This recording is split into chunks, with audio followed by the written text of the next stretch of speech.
নমস্কার বন্ধুরা, আদাব। আমি সৈকত ভট্টাচার্য আবার এলাম লাইভে।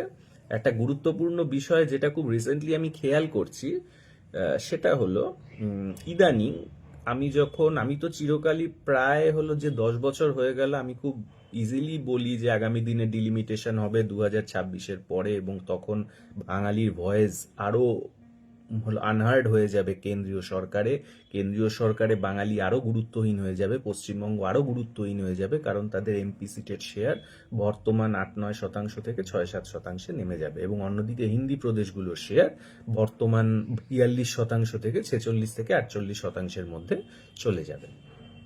তো এই স্বাভাবিক অঙ্ক, যে অঙ্ক থেকেই বোঝা যায় যে বাঙালির আসলে আর ভারতীয় ইউনিয়নে থেকে কোনো ধরনের লাভ নেই, বরং এখন তাকে অন্যরকম চিন্তা করতে হবে, এখন তাকে স্বাধীন হওয়ার কথা চিন্তা করতে হবে।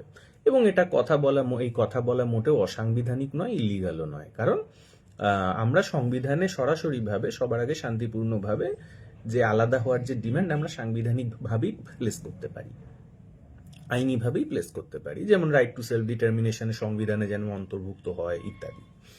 কিন্তু আগে আমি দেখতাম আমি ছাড়া কেউই এ ধরনের কথা বলছে না, বা বলতে তারা সংকোচ বোধ করত। এর একটা কারণ হলো অধিকাংশ বাঙালি জানতো না যে সবচেয়ে গুরুত্বপূর্ণ ইস্যুটা হলো আগামী দিনে, সেটা হলো যেই ডিলিমিটেশন। মানে পশ্চিমবঙ্গের শহরগুলোতে হিন্দিভাষীদের সংখ্যা বেড়েছে, এই নিয়ে খুব বিগত 10 বছরে বেড়েছে, কিন্তু ডিলিমিটেশনের বিষয়টা আমি প্রথম থেকেই বলে এসেছি যে এরপর সত্যি ইউনিয়নে থাকার কোনো আর কার্যকারিতা থাকছে না বাঙালির জন্য, কারণ বাঙালি এতটাই গুরুত্বহীন হয়ে পড়ছে এবং হিন্দিভাষীরা এতটাই পাওয়ারফুল হয়ে যাচ্ছে ইউনিয়নে, সাংবিধানিকভাবে, আইনিভাবে। অতএব সংবিধান এবং আইনকে পরিবর্তন করা অনিবার্যভাবে খুবই প্রয়োজনীয়, যদি না হয় তাহলে আলাদা হওয়া ছাড়ার উপায় নেই। এইবারে আমি দেখছি বিগত 6 মাসে যখন লাগাতারভাবে পরিযায়ী শ্রমিকদের যে হত্যা করা শুরু হয় অথবা অত্যাচার করা শুরু হয়েছে, উড়িষ্যায়, রাজস্থানে, মধ্যপ্রদেশে, মহারাষ্ট্রে, আসামে তো রোজ ঘটেছে, এই জিনিসগুলো যত ঘটেছে তত কিন্তু বাঙালির মধ্যে ওই ধারণা আস্তে আস্তে আস্তে আস্তে খুব ক্লিয়ার হয়ে যাচ্ছে, হ্যাঁ বোধহয় সত্যি আমার আর আলাদা হওয়া ছাড়া গতি নেই। এটা কি থেকে বোঝা যায়? এটা বোঝা যায় যখন আমি দেখি, আমি খুব ওপেনলি আগে যখন বলতাম, প্রায় প্রত্যেক বাঙালি বলতো না আমরা কিন্তু আলাদা হওয়ার পক্ষে নই। তখন আমি হয়তো অঙ্কটা বোঝাতাম, তারা অঙ্কটা ভালো করে বুঝতো না, কারণ অধিকাংশ বাঙালি অঙ্কে খুব খারাপ হয়। আপনি যদি দেখেন সায়েন্স নিয়ে, মানে স্টেম আমরা আগে যেটা বলি, অর্থাৎ সায়েন্স, টেকনোলজি, ইঞ্জিনিয়ারিং, ম্যাথামেটিক্স, এগুলো নিয়ে বাঙালিদের মোট যারা কিনা গ্র্যাজুয়েট হয় তার মধ্যে খুব কম শতাংশই মূলত স্টেম নিয়ে গ্র্যাজুয়েট হয়। সাউথ ইন্ডিয়াতে বেশি স্টেম নিয়ে গ্র্যাজুয়েট হয়। এর থেকে বোঝা যায় যে বাঙালি অধিকাংশেরই অঙ্ক বোঝা বা অথবা যে লজিক্যাল থিঙ্কিং করার ক্ষমতা কম, স্বাভাবিকভাবে তারা বুঝতো না। কিন্তু ইদানিং আমি দেখেছি যে বাঙালিরা কিন্তু এর বিরোধিতা করা কমিয়ে ফেলেছে, এবং তার সরাসরি একটা, মানে যেটা আমি সরাসরি যাকে বলা যায় একটা সামাজিক স্বীকৃতি পেয়ে গেল, যখন আমরা দেখলাম যে আমাল বাংলার অর্গানাইজেশন কলকাতা প্রেস ক্লাবে দাঁড়িয়ে সরাসরি বলল যে মানে আমাদের যে রাজ্য পশ্চিমবাংলা হয়তো আগামী দিনে স্বাধীনতা সংগ্রামের দিকে এগোচ্ছে, যেভাবে এসআইআর করা হচ্ছে সেটা দেখে, কারণ পশ্চিমবাংলার বিশাল সংখ্যক বাঙালি ডিভোটার হয়ে যাবে, এবং ডিভোটার হওয়ার মানে হলো ডিসিটিজেনাইজ হবে, অর্থাৎ বেনাগরিক হয়ে যাবে। এবং এটার আমি দেখলাম কোনো ধরনের প্রতিবাদ কিন্তু হয় না আর। কেন হয় না? কারণ বাঙালি, অর্থাৎ কিনা ওয়েস্ট বেঙ্গলের বাঙালি বুঝে গেছে প্রথম কথা যে পশ্চিমবঙ্গে তার কোনো গুরুত্ব নেই, তাকে যখন তখন বাংলাদেশি বলে পিটিয়ে দেওয়া যায়। এটা এখন যে এমনকি গ্রামের যে পশ্চিমবঙ্গ, যারা চারপাশে খুব একটা হিন্দিভাষী দেখে না, যারা হয়তো পশ্চিমবঙ্গের শহরগুলোতে গিয়ে বুঝতো প্রচন্ড হিন্দিভাষী ডমিনেন্স, এরাও এখন পরিযায়ী শ্রমিক হয়ে অন্যান্য রাজ্যে গিয়ে মার খেয়ে তাদেরও আইডিয়া হয়ে গেছে যে সত্যি আমরা একদম অপাংতেও। এবং যারা বাঙালি মিডিল ক্লাস, এদের ভয়েস, এরা এমনিতে এদের বাচ্চা কাচ্চা কম হয়েছে বিগত 30 বছর ধরে, 30-40 বছর ধরে। তো এদের এদের যে গুরুত্ব, যে ডেমোগ্রাফি এবং ভোটে গুরুত্ব এমনি অনেক কমে গেছে। এদেরকে মমতা ব্যানার্জিও পাত্তা দেয় না, বিজেপিও পাত্তা দেয় না, কেন্দ্রীয় সরকার তো দেবেই না। তো এরা এরা মোটামুটি চিন্তা করছে হয় আমরা ওয়েস্ট বেঙ্গল ছেড়ে অন্যত্র চলে যাব, অথবা অন্যত্রই তো আমাদের চাকরি করতে হয়, ওয়েস্ট বেঙ্গলে শিল্প হয় না, এভাবে তারা চিন্তা করছে। অথবা তারা ভাবছে আমরা হিন্দিভাষী হয়ে যাব, অথবা তারা ভাবছে যে না আমরা বাংলা গরিব মানুষের সঙ্গে ঐক্যবদ্ধ হয়ে একটা রেজিস্ট্যান্সে সামিল হব।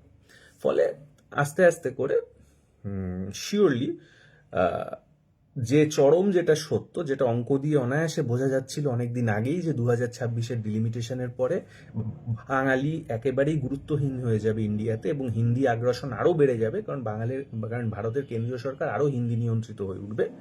এই ধারণাটা কিন্তু এখন পশ্চিমবঙ্গের বাঙালির মধ্যে এসে গেছে। সেজন্য যে আগামী দিনে যে বাঙালিকে স্বাধীনতা সংগ্রামী করতে হবে হিন্দিভাষীদের বিরুদ্ধে, এই বিষয়টা কিন্তু বাঙালির এবার মগজে এবার ঢুকতে শুরু করেছে আস্তে আস্তে করে।